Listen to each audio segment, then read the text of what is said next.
A satellite is sent into circular orbit around Mars with an orbital period of 118 minutes and an orbital speed of 3,400 meters per second. The mass of the satellite is 900 kilograms, and the radius of Mars is 3.43 times 10 to the 6 meters. So in part A, we want to calculate the radius of the satellite's orbit.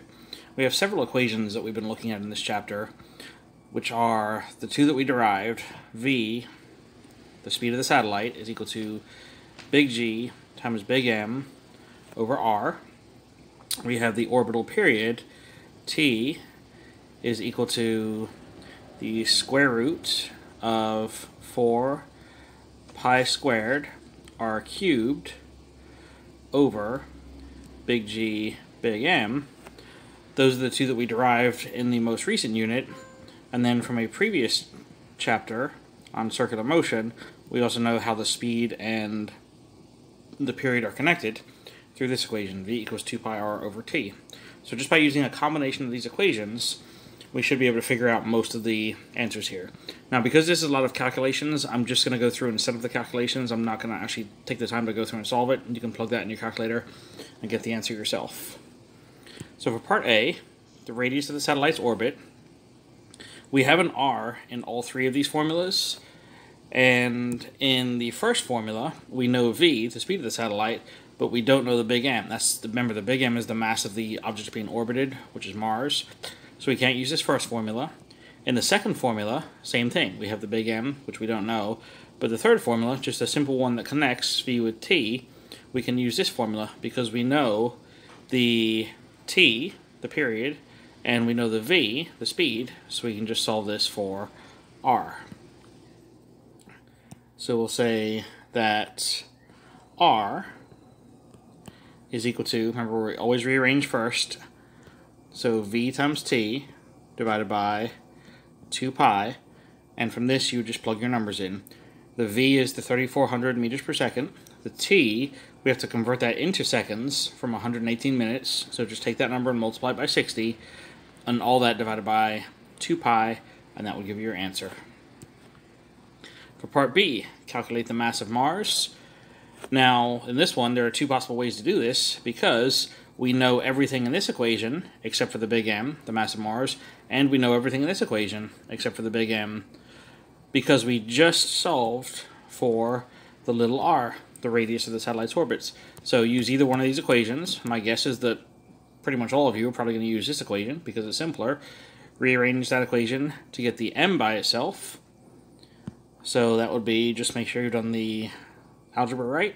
Square both sides. So V squared equals GM over R. And then the mass is equal to V squared R over big G.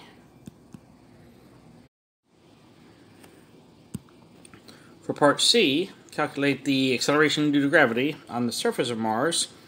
We'll just add another equation to this list, one that we introduced when we first started talking about universal gravitation, and that was that the acceleration of gravity is equal to gm over r squared, where the big M here is the mass of the planet, and the big R, not little r this time, the big R is the radius of the planet.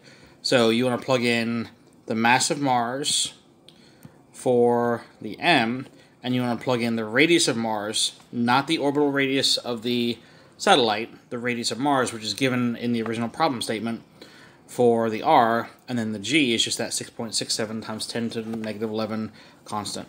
And that will give you the gravitational acceleration. To make sure you've done all the math right so far, you could look up the answers to part B and the answer to part C on the internet just to make sure your numbers are reasonably close to what the true values are.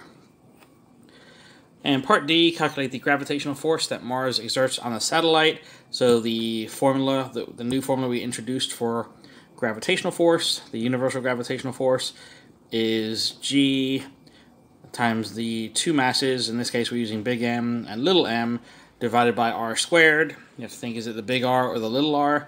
And it's the distance from the center of the planet to where the satellite is, which we've defined as the little r. So it's big G, big M, little m over r squared. Just to help you kind of visualize this, of what the two different r's represent, if we draw Mars which is known as the red planet, and the satellite going in this orbit. The big R is just the radius of the actual planet, whereas the little r is the radius of the satellite's orbit, which is the radius of the planet plus that additional height above the surface of the planet. So you can think about it like little r is equal to the radius of the planet plus the height above the surface of the planet. And then the two conceptual questions. Part E, a satellite with twice the mass of the first satellite is placed in circular orbit around Mars with the same orbital radius. Is the speed greater than, less than, or equal to the orbital speed of the first satellite?